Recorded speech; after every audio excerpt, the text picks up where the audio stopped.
में मांगना ही चाहिए अपने अधिकार की। जो लोग घर में बैठे हैं उन लोगों को भी शर्म आना ही चाहिए।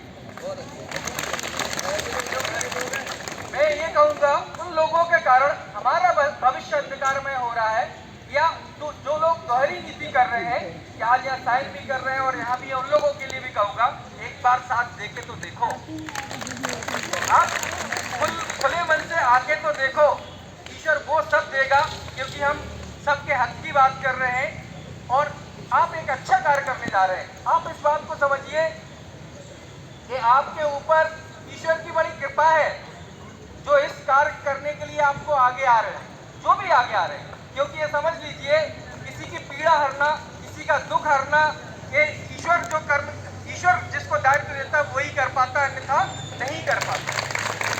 और ये एक ऐसी पीड़ा है जिस पीड़ा को कोई साथ समझ नहीं सकता है कि संविदा का दर्द केवल संविदा ही समझ सकता है जो इस पीड़ा से गुजरा हो। तो मैं ये कहना चाहूँगा, वहाँ जो चर्चा हुई स्पष्ट रूप से चर्चा हुई और हमारी प्रदेश कार्यकारिणी के जितने भी मेंबर्स थे उन मेंबर्स ने स्पष्ट रूप से बात रखी और उनने पूछा भी था कि आप कहाँ से शुरू करेंगे। मैंने कहा जो पत्र में लिखा है वहीं से शुरू करेंगे, ठीक है। तो उसमें चाहे हमारे, उन्होंने कहा नहीं सेकंड पॉइंट से शुरू करते हैं। मैंने कहा सेकंड पॉइंट से ही शुरू कर दीजिए आप, हमारे लिए तो सभी मांगे एक सी है, चाहे हमारी सेकंड हो चाहे फर्स्ट हो, हमारी सभी मांगे हैं। तो उसमें स्पष्ट रूप से उनसे कह दिया गया है, चाहे सपोर्ट स्टाफ की बात हो, मैंने कहा सबसे छोटा कैडर है जिसको 6,000 रुपये सैलरी मिलती है, उस कैडर को भी आप एनएचएम में सम्मिलित कीजिए। क्यों?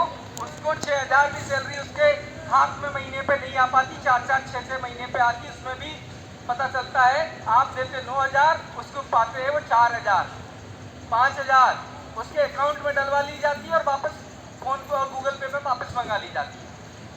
तो ये तो शर्म की विषय है, क्योंकि जब उन्होंने कहा कि ये ठेके का विषय हमारे जीएडी की गाइडलाइन है, इनकी गाइडलाइन है, मैंने कहा जीएडी की गाइडलाइन भी आप ही और हम लोग बनाते हैं, कोई अलग लोग नहीं आते बनाने के लिए।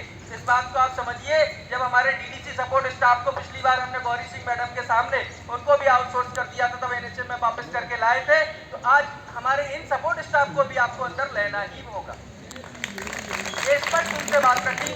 फिर इसके बाद में जो हमारे निष्कासित साथी थे उनको बाहर कर दिया, कोई कैडर की पद समाप्ति पे, कोई अप्रेजल की समाप्ति पे। तो उन्होंने कहा कि आपने पहले लिए 250, इसके लिए मैं धन्यवाद देता हूँ, लेकिन आपने जिन पदों को छोड़ दिया है, जिन लोगों को वापस नहीं किया है, आखिर कैडर समाप्ति की है, इसमें हमारे किस कैडर का दोष है?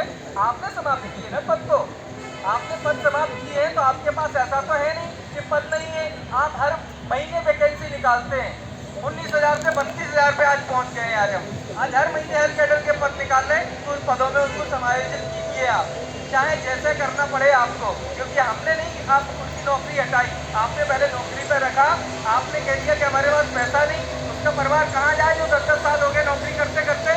आज किसी भी बहन के साथ, किसी भाई के साथ ये समस्या होती है तो सोचिए कि उसके परिवार पर क्या पीड़ा गुजरती है। दूसरी चीज, जब अप्रेजल की बात आई, मैंने कहा कई एनएम बहन को, कई हमारे स्टाफ नर्स को, कई लोगों को बाहर कर दिया गया, इनको भी अंदर आपको लेना ही होगा। इसलिए लेना होगा कि जो बहन आरबीएसके में काम कर रही थी उसको उठा के ट्रांसफर करके उसको रख दिया कहाँ?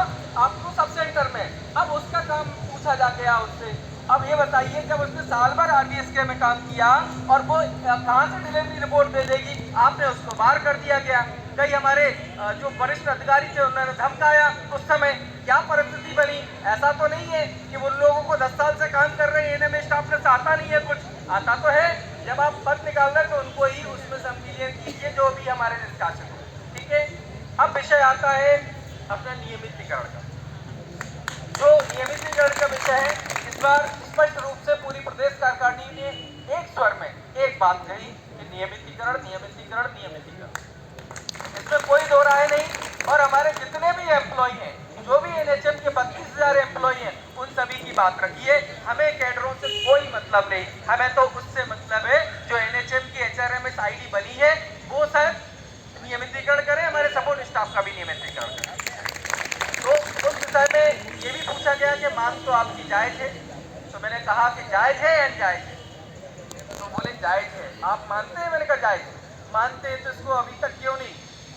21 वर्ष हो चुके, 22 वर्ष हो चुके, 24 वर्ष हो चुके। तो मैडम का कहना था कि 24 वर्ष तो नहीं हुए। मैंने कहा हुए 17 वर्ष नहीं 24 वर्ष हुए। मैंने उनको ये एहसास जताया।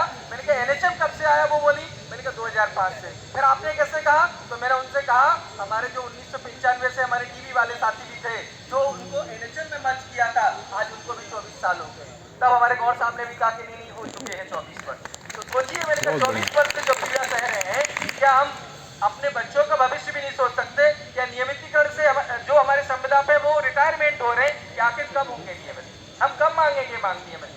तो नियमितीकरण आपको कैसे करना है, क्या करना है? तो उन्होंने कहा कि हड़ताल का समय आप इस वक्त क्यों चुनते हो? मैंने कहा चुनावी वक्त है, चुनावी वक्त चुनना पड़ता है हमें, क्योंकि 5 साल में ही सुनती है सरकार। तो हम तो बीच बीच में करते हैं, तो थोड़ा सा आप दे दे के वापस बाहर कर देते हो, हमें चुप करा देते हो आप हमें। तो इस वजह से इस बार तो चुनावी है, तो चुनावी वर्ष में क्यों? मैंने कहा 2018 में भी पूछा था, 2018 में भी गए थे हम, तो उस समय तो हमें बोले अभी तो 1 साल है। मैंने कहा बिल्कुल नहीं सर, 2 महीने बचे हैं, 3 महीने बचे हैं हमारे पास। तो उन्होंने कहा क्यों? मैंने कहा बजट सत्र में अभी बजट सत्र में आएगा, आप कहोगे कि बजट सत्र आ गया। फिर माननीय मुख्यमंत्री जी कहने लगते हैं कि चुनाव की पूरी तैयारी करो, चुनाव में जीतना चाहिए, आज जैसे ही हम आ जाएंगे आपको नियमित करेंगे। फिर ये पूछने लगते, पिछली बार हमें यही कहा गया था जब मुख्यमंत्री जी के सामने गए थे हम। तो मैंने कहा ये चुनावी वर्ष है, इसमें एक भी कम नहीं चाहेंगे और हम बहुत बड़ी मांग नहीं मांग रहे हैं। तो उन्होंने कहा कि आपके कितने विभाग हैं? मैंने कहा जितने भी विभाग हो, चाहे 34 विभाग हो, लेकिन हमारा जो विभाग है, बोले अन्य विभागों में कितनी संख्या है? मैंने कहा जितनी भी संख्या है, लेकिन सबसे ज्यादा संख्या स्वास्थ्य विभाग में ही, संविदा स्वास्थ्य कर्मचारी में है। तो ये आपको तय करना है कि नियमित कैसे करना है। और इस बात पे मान लीजिए उन्होंने भी कोई दूसरी बात नहीं की। ट्रैक पे बोले हम ट्रैक पे आए हैं। हालांकि एक छोटे अधिकारी थे, उन्होंने कहा था कि अब जब चर्चा हो गई आपसे तो अब आपको समझ आ चुके हैं, प्रमुख के समझ आ चुके हैं, जहाँ से ट्रैक शुरू होता है और सीधा हाई कमान तक जाता है, उस ट्रैक पे आप आ चुके हैं, तो वापस हो जाइए। तो मैंने कहा सर आप क्या सोच के बोल रहे हैं, ये मुझे समझ में नहीं आ रहा कुछ। सीधा सीधी सी प्रश्न है, बात करने का मौका दिया आपने, बात करने का रखा, मैंने अपनी बात रखी, आपने अपनी बात रखी। लेकिन मैं फिर भी कहूँगा हमारे वरिष्ठ जो आईएएस लोग हैं उनने एक भी बार नहीं कहा कि आप वापस आइए, क्योंकि वो इस चीज़ को समझते हैं कि ये लोग इस बार इतनी जिद्दी है कि बिगर माने बिगर किए हटेंगे नहीं इस बात को। वापस होना है क्या? नहीं। तो मैं ये चाहूँगा हमारे जो दूसरे और भी घर में जो बैठे हैं वो भी उत्साह से आए और ये मत समझे कि ये हमारे हड़ताल पे गए तो हमारे छुट्टियां मनाने के अच्छे दिन आ गए। हम जिससे फोन करके पूछते हैं आज तो मैं छतरपुर गए, आज तो हम यहाँ गए, सोच रहे हैं अच्छा क्या होगा है? हड़ताल हम में गए, हड़ताल छुट्टी पे कर रहे हैं, जाओ। अपना एंजॉय कर रहे हैं। बुरा मत मानना जो घर में बैठे, ये अपने बच्चों के साथ, अपने परिवार के साथ बेईमानी कर रहे हैं आप लोग। जो नहीं है उनकी बात कर रहा हूँ मैं, उनसे भी करबद्ध निवेदन करूंगा, अगर हड़ताल का समय जो दिया है नियत तरीके से, ईमानदारी से, आपको गांधीगिरी से जैसे भी बैठने का कहा है वैसे आपको बैठना चाहिए और तय समय से बैठना चाहिए।